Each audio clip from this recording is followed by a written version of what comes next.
ኢትዮጵያውያን በያላችሁበት ሁሉ የአምላክ ሰላምና ፍቅር ይብዛላችሁ። እኔ ጋር ሁሉ ሰላም ነው።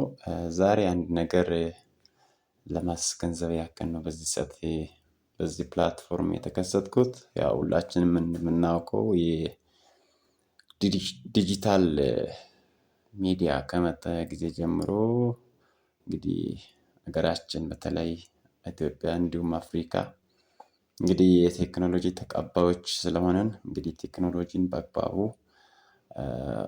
አስተናግደናል ማለት ትንሽ ይከብዳል። ያም ቢሆን ግን አንዳንዶች በበጎ ጎኑ የተጠቀሙበት ሁኔታ እንዳለ ይታወቃል። ከመረጃ አንፃር አልፎም አንዳንዶች ከገቢም አንፃር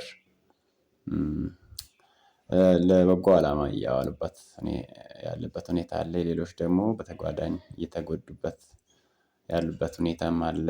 እንግዲህ ጊዜን፣ ገንዘብን፣ ጉልበትን አንዳንዶች ደግሞ ገንዘብንም እየተበሉበት ያለበት ሁኔታ አለ እና ለዚህ ማሳያ የሚሆን ነገር አንድ ነገር ዛሬ ያው አይቻለሁ።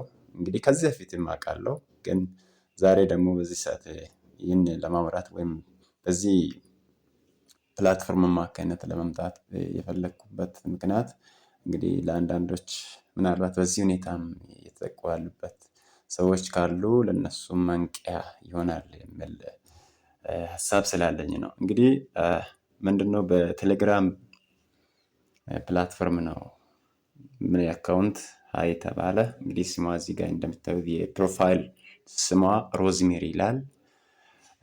ቀጥሎ እንግዲህ ገባች ወይም ገባ እንበል። እንግዲህ ጾታው ወንድ ይሁን ሴት አይታወቅም። እንግዲህ እዚህ ጋር ያለው ግን እንደ ሴት አይነት ለማስመሰል ተሞክሯል። ሀይ ተባለ። ኦኬ እንግዲህ ሀይ ያልኩት እና ለመግቢያ የሚሆነውን ሰላምታ እንግዲህ አመሰግናለሁ ጓደኛዬ ስለሆንክ። ስሜ ሮዝሜሪ ይባላል እና እድሜ 39 ነው እና ግሪካዊ ነኝ።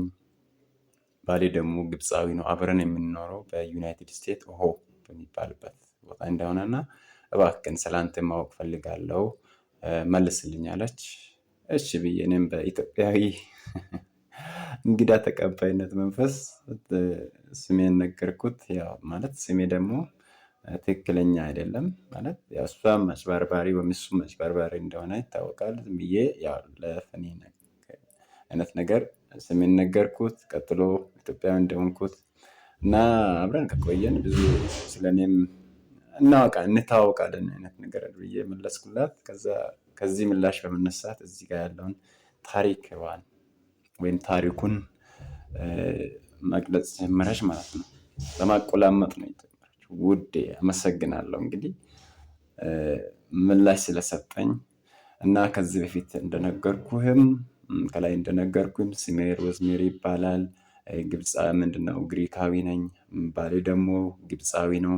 አብረን ስንኖር የነበረው ኦሆ ወይም በዩናይትድ ስቴትስ ኦሆ በሚባል ቦታ እንደነበረ እና ግን ባሏ እንደሞተባት በአጎስት ወይም በሐምሌ 16 በእነሱ 2021 ባሏ እንደሞተባት እና ከዛ ጊዜ ጀምሮ ደግሞ እሷም በካንሰር ህመም በጣም እየተሰቃየች እንዳለች ዶክተሮቿም ደግሞ የበሽታዋ ሁኔታ ከፍ እንዳለባት ከቁጥጥር ውጪ እንደወጣባቸው ገልጸውላታል። እንግዲህ ለመኖር ያላት እድል ጥቂት ወራቶች ብቻ እንደቀረላት አይነት ነገር ብለውኛል ነው የምትለው እና ባሌ ከመሞቱ በፊት በብሪቲሽ ጎቨርንመንት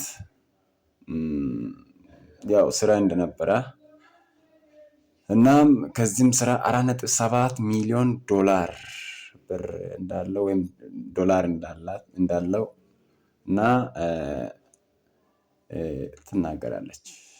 እና ባሏ ከመሞቷ በፊት ደግሞ እሱ ፕላንትሮፒስት ወይም ለበጎ አድራጎት የሚነሳሳ እንደ አይነት ስራዎች ላይ የሚሳተፍ እንደሆነና ለእሷም ደግሞ ሌሎችን ድሃዎችን እንድትረዳ የሚያነሳሳ ወይም አነሳስቷት እንደነበረ ትገልጻለች። እና በትዳር ከተጣመሩ ጊዜ ጀምሮ ደግሞ ልጅ እንዳልነበራቸው ትላለች። ከዛ ቀጥሎ ደግሞ ከዚህ ከ4.7 ሚሊዮን ዶላር ደግሞ 2.7 ሚሊዮን ዶላሩን ወደ ግሪክ እንደላከችና ለህመሟ ወይም ለሕክምናዋ አንዳንድ ወጪዎች ለማድረግ እንዳስቀመጠች፣ ከዛ የቀረውን ደግሞ 2 ሚሊዮን ዶላር ደግሞ ለአንተ ይልክልሃል ነው የምትለው። ኦኬ ለአንተ ይልክልሃለሁ፣ ዋናው ጨዋታ ዋናው ለአንተ ይልክልሃለሁ። አንተም ደግሞ በአካባቢ በአገሬ ያሉትን ድሃዎችን፣ ወላጅ አልባ ህጻናትን፣ ባል የሌለባቸውን ሴቶችን በአገሬ ላይ ትረዳለህ። እንደዚህ አይነት ነገር ትላለች። እና ምን ትላለች? እባክህን ይህን ፕሮጀክት ስታቋቁም በዘር፣ በሃይማኖት፣ በኢትኒክ እንደዛ አይነት ነገር እንዳትለይ፣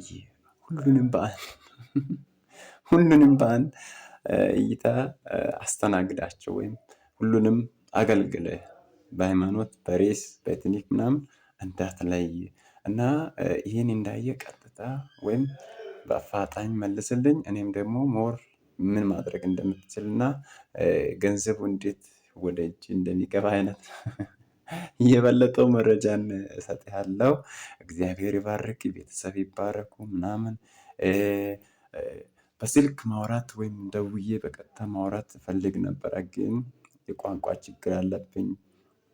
ያም ብቻ አይደለም ደግሞ የህመም ሁኔታ ያው ህመምም ስላለብኝ ያንን ማድረግ አልቻልኩም እና ካለች በኋላ ምንድነው ያለች? እባክህን ይሄ ነገር በጣም ምስጢር የሆነ በእኔና በአንተ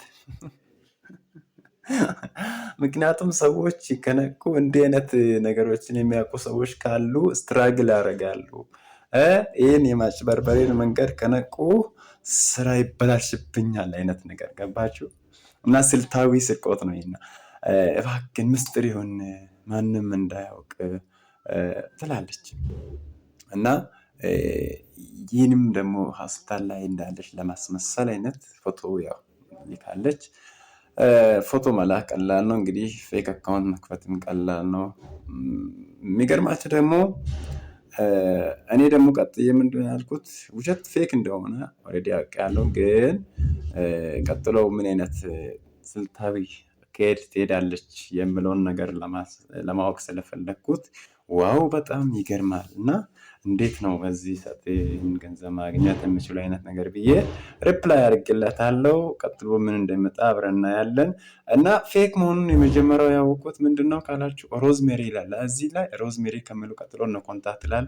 ፎን ነምበር ሴኔጋል እና አፍሪካውያን ናቸው በብዛት እንደዚህ አይነት እንትኖችን የሚሰሩ በአፍሪካ ውስጥ ያሉ ሰዎች ናቸው። እና ምናልባት ይሄ እንዲህ አይነት ቅድም ከላይ ለመግለጽ እንደሞከርኩም በዚህ አይነት መጭበርበር ውስጥ ያሉ ሌሎች ወንድሞች እህቶች ሊኖሩ ስለሚችሉ ይህን መረጃ ምናልባት ሊጠቀም ይችላል የሚል ሀሳብ ስላለኝ ሼር እንድታደርጉና ከዚህ አይነት መጭበርበር እና በሚያጓጓ መልክ መጥቶ እኛን ሊበላ ወይም እኛን ሊነጥቅ ወይም የእኛን ነገር እንትን ለማድረግ ከሚመጡ ከነዚህ አይነት ስካመሮች ጥንቃቄ እንዲያደርጉ ለሌሎችም ሼር እንዲታደርጉ እናንተም ከዚህ አይነት ህይወት ከዚህ አይነት ፌክ የሆነ መንገድ እንድትቆጠቡ ለማለት ነው። አመሰግናለሁ።